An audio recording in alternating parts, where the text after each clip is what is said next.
कक्षा 6 से 12 तक की शिक्षाएं चलती हैं। 6 से कक्षा 12 तक चलता है। और मेरे 10वीं तक तो अभी सारी शिक्षा में अलग, लेकिन 11th और 12th में हमारे पास विज्ञान विषय, व्यवसायिक और क्या कहते हैं कला वर्ग की शिक्षा, यानी जिसे मानविकी वर्ग भी कहा जाता, दी जाती है। इसी के साथ मैं आपको ये बताना चाहूंगी कि मेरे यहाँ शासन की भी कई योजनाएं, जैसे प्रोजेक्ट प्रवीण, इसमें जो है बालिकाओं को स्कूल के बाद 1.5 घंटे रुक करके, हमारे पास 2 सेक्टर हैं जिसमें एक है IT NIT और दूसरा है ब्यूटी एंड वेलनेस। तो जो 11वीं की बच्चियां हैं वो मतलब 11वीं में इसको सीखती है, क्योंकि 12वीं में तो बोर्ड हो जाता है, उनके ऊपर पढ़ाई का एक बोझ हो जाता है, और 9वीं के बच्चे इसमें एनरोल किए जाते हैं और आगे चल के वो अपने को एक तरह से कोई भी व्यवसाय करने में सक्षम पाते हैं। तो उनको तो इस योजना का भी आपको मैं पहले धन्यवाद देना चाहूंगी कि आपने हमारे विद्यालय को प्रदेश और उसमें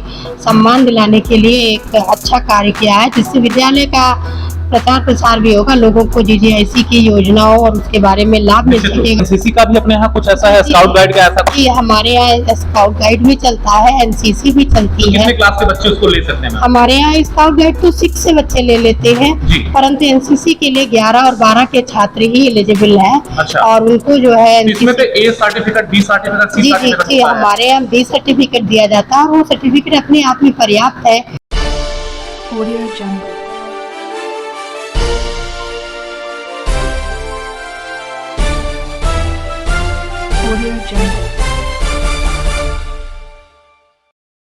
देख रहे हैं अभी समाचार टीवी और मैं हूं अभिषेक उपाध्याय। इसमें अगर बात करें अभी उत्तर प्रदेश में, तो हमारी टीम ने अभी कई जनपदों में कई चेयरमैन से, कई सभासद से बाकायदा चर्चा किया विकास बिंदुओं पर। आपको लगातार ऐसी खबरें दिखाते रहे। आज इसी कड़ी हमारी टीम पहुंची जनपद अयोध्या। अगर बात करें तो GGIC इंटर कॉलेज प्रिंसिपल है माननीय कुसुम लता जी मेरे साथ बैठे हैं। इनसे मुझे वार्ता करना, ऐसी स्थितियां हैं, सबसे पहले यहाँ स्कूल से लेकर के यहाँ के लोगों कितना इसका लाभ उठा पाए, सारा सब कुछ जानकारी लेते हैं। मैं मेरे चैनल में आपका बहुत बहुत स्वागत है। धन्यवाद अभिषेक जी। बात अगर करें आपसे, क्या नाम है, कहीं न कहीं से एज आप प्रिंसिपल की क्या नाम है बतौर जिम्मेदारी बैठे हैं और निर्वहन कर रहे हैं आप इस जिम्मेदारी को कायदे से, तो क्या कहना चाहेंगे सबसे पहले, क्या नाम है, यहाँ इस सेवा को आप निर्वहन करते हुए और साथ में इस विद्यालय को क्या कर बताना चाहिए? देखिए अभिषेक जी, बालिकाओं की शिक्षा सबसे महत्वपूर्ण कार्य है, क्योंकि आप जानते हैं कि जो है वो समाज का एक अभिन्न अंग होते हुए आधी से अधिक आबादी को रिप्रेजेंट कर रही है। और क्या कहते हैं, यदि ये शिक्षित हो गई तो पूरा समाज शिक्षित हो जाएगा, क्योंकि हर बालिका एक परिवार को शिक्षित करेगी और हमारा पूरा समाज शिक्षित होगा। और हमारे राजकीय विद्यालयों में चूंकि जो बच्चे हैं वो थोड़ा क्या कहते हैं वैसे परिवारों से आते हैं जो बहुत ज्यादा धनाढ्य नहीं है, मध्यम वर्गीय या आप कहिए कि निम्न वर्गीय साधारण तबके के बच्चे हैं। तो अगर हम इनको शिक्षित कर ले गए तो ये समझिए कि समाज में हमने पूरे समाज को शिक्षित कर अच्छी उपलब्धि हमने कायम कर ली। और इससे इस तरह से जो समाज में सभी शिक्षित समाज का जो एक हमारा उद्देश्य है वो सफल हो जाएगा। मैं इसी के लिए प्रयासरत हूँ। अच्छा, कहीं कहीं से अगर बात करें मैम, लगभग कितने वर्षों से आप ये सेवा दे रही हैं as principal GGIC Faizabad? GGIC principal तो मैं 2 वर्ष से ही चाहे संभाल रही हूँ। इससे पहले मैं क्या कहती हूँ रुदौली में थी हाई स्कूल की प्रिंसिपल, और उसके पहले मैं 2005 से प्रवक्ता पद पर विभिन्न विद्यालयों में कार्य किया। और इन कार्य में मैं विशेष रूप से बताना चाहूंगी कि मेरी पोस्टिंग ज्यादातर ग्रामीण क्षेत्रों में रही है, तो मुझे ग्रामीण क्षेत्र की बालिकाओं की शिक्षा पर कार्य करने का अवसर प्राप्त हुआ है। कहीं न कहीं से राजकीय बालिका इंटर कॉलेज अयोध्या की अगर बात करें तो 2 वर्षों से आपका आना हुआ है, तो बहुत कुछ ऐसे होंगे जो आपको आने के बाद में यहाँ स्कूल का सिस्टम, यहाँ का क्या नाम है इन्वायरमेंट, बहुत कुछ चेंज करना पड़ा होगा, आपको वो माहौल देना पड़ा होगा, क्योंकि जो एक सही शिक्षा का ढंग और जो सही शिक्षा का माहौल होना चाहिए एक्चुअल में पहले भी रहा होगा, लेकिन बतौर एक प्रिंसिपल होने के नाते एक जिम्मेदारी आपकी बनी होगी कि बहुत कुछ आपका बदलाव करना पड़ा होगा, ऐसा क्या कहना है? सर अभिषेक जी, सबसे बड़ी बात तो ये है कि कोरोना के बाद से हम लोग डिजिटलाइजेशन की तरफ बढ़े हैं, तो शिक्षा में सबसे बड़ा परिवर्तन तो यही आ गया है कि हम पेन पेपर मोड से मूव करके चले गए हैं डिजिटल वर्ड की तरफ। तो बच्चों को उस डिजिटल वर्ल्ड के बारे में जानकारी, उनके तमाम सारे जो चैनल्स जो हमारी तकनीक है, नई तकनीकियों की जानकारी से पहली बात तो बच्चों को जानकारी उपलब्ध कराना, ये मेरी शिक्षिकाओं ने बखूबी किया है और वो कर भी रही है। क्योंकि बच्चे हमारे ऐसे तबके से आते हैं कि जो ज़्यादा कोचिंग ट्यूशन नहीं ले सकते हैं, या यूँ कह लीजिए कि उनको, और उनके माता पिता भी शिक्षित नहीं है, तो चूंकि जो तकनीकी मीडिया है वो उनकी हेल्प कर सकता है उनकी समस्याओं को सॉल्व करने के लिए। तो मैंने पहला प्रयास तो यही किया कि बच्चों को तकनीकी क्षेत्र में जानकारी अच्छे से अच्छे हासिल हो सके।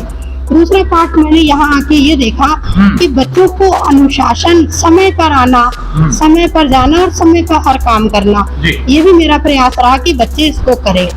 अभी इसी कड़ी में मैं बताना चाहूंगी कि मेरी एक छात्रा ने नेशनल लेवल पर जो है कला उत्सव में भाग लिया, और क्या कहते हैं वहाँ पर उसने पूरे विभिन्न स्टेट से, जिनको आप राज्यों से आए हुए, उसके उन छात्र छात्राओं में अपनी सहभागिता की, और उत्तर प्रदेश में तो उसका कोई मुकाबला नहीं था।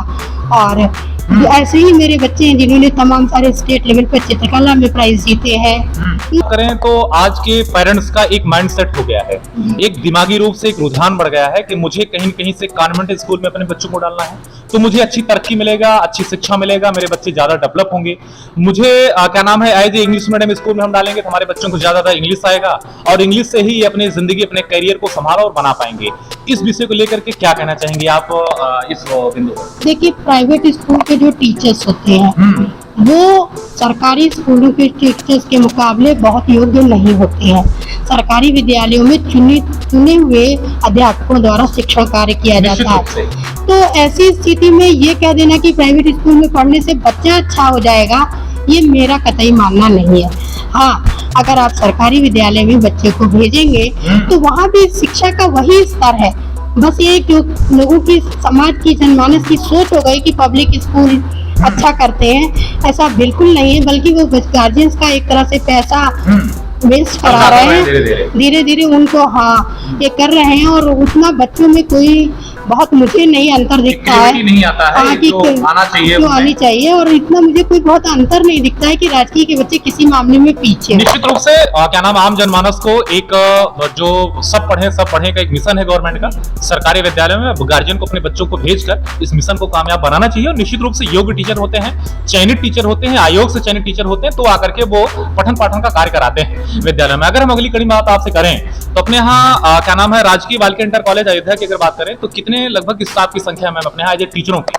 मेरे यहाँ जो है 30 का स्टाफ है। इसमें कितने जेंट्स टीचर हैं? जेंट्स हमारे यहाँ नहीं, तो हमारे यहाँ महिला शिक्षिकाएं हैं, टोटल महिला ही, सारी महिला शिक्षिकाएं हैं, उन्हीं के द्वारा शिक्षण कार्य किया। 30 स्टाफ है मैम, ये आपसे संतुष्ट हैं? आपके क्या नाम जिम्मेदारियों को जो आप निर्वहन करें उससे संतुष्ट हैं? बाकी हाँ, स्टाफ संतुष्ट है और हम भी संतुष्ट है, पर देखिए सुधार की गुंजाइश तो सब जगह होती है, निश्चित रूप से। तो वो भी हम उनको बताते रहते हैं कि आप में ये कमी है, और वो भी अपना प्रयास करते हैं कि वो सही हो जाए। मतलब सुधार भी वो करते रहते हैं, क्योंकि शिक्षक का काम ही है कि इम्प्रूवमेंट लाता रहे, और शिक्षा को कक्षा 6 से 12 तक की शिक्षाएं चलती हैं। 6 से कक्षा 12 तक चलता है। और मेरे 10वीं तक तो अभी सारी शिक्षा में अलग, लेकिन 11th और 12th में हमारे पास विज्ञान विषय, व्यवसायिक और क्या कहते हैं कला वर्ग की शिक्षा, यानी जिसे मानविकी वर्ग भी कहा जाता है, दी जाती है।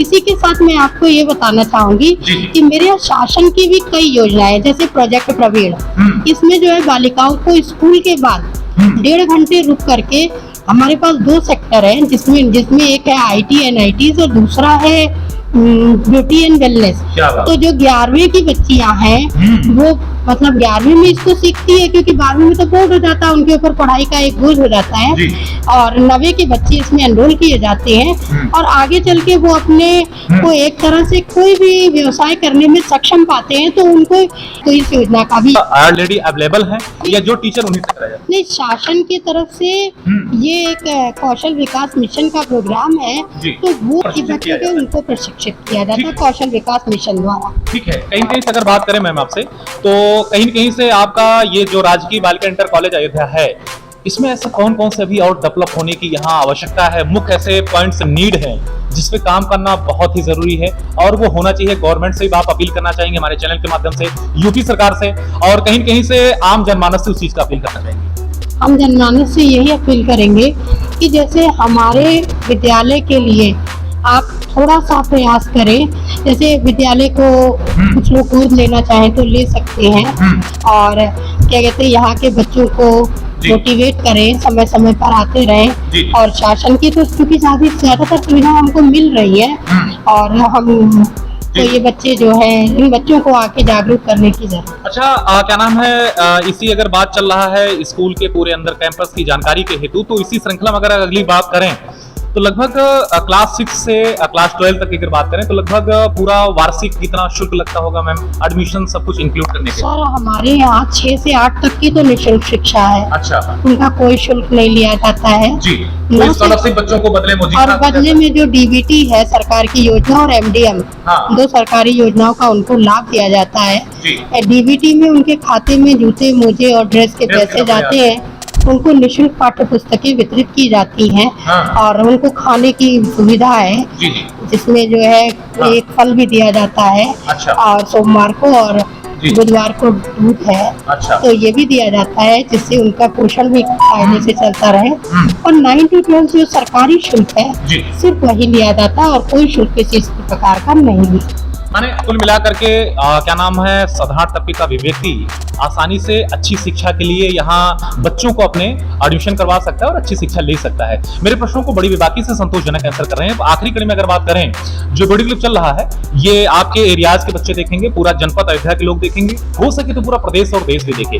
क्या कहना चाहेंगे हमारे चैनल के माध्यम से अपने जनपद वासियों को और अपने प्रदेश वासियों को? आपको मैं पहले धन्यवाद देना चाहूंगी कि आपने हमारे विद्यालय को प्रदेश और उसमें सम्मान दिलाने के लिए एक अच्छा कार्य किया है, जिससे विद्यालय का प्रचार प्रसार भी होगा, लोगों को जीजीआईसी की योजनाओं और उसके बारे में लाभ मिल सकेगा। एनसीसी का भी अपने यहाँ कुछ ऐसा है, स्काउट गाइड का ऐसा? जी, हमारे यहाँ स्काउट गाइड भी चलता है, एनसीसी भी चलती है। कितने क्लास के बच्चे उसको ले सकते हैं? हमारे यहाँ स्काउट गाइड तो 6 से बच्चे ले लेते हैं, परंतु एनसीसी के लिए 11 और 12 के छात्र ही एलिजिबल है। अच्छा। और उनको जो है इसमें तो A certificate, B certificate, C certificate? जी, हमारे यहाँ बी सर्टिफिकेट दिया जाता है और वो सर्टिफिकेट अपने आप में पर्याप्त है किसी भी सरकारी कैरियर के आगे ले जाने के लिए, उसमें जो है छूट दिलाने के लिए उपलब्ध है। ठीक है, तो मेरे प्रश्नों के बाद भी आपके जहन में कोई बात, कोई बिंदु मैं ना पूछ में अपनी तरफ से आप कहना चाहती तो आपका? धन्यवाद, आपने हमारा हमको समय दिया और हमारे विद्यालय के लिए ये प्रयास किया कि हमारे विद्यालय का आम जनमानस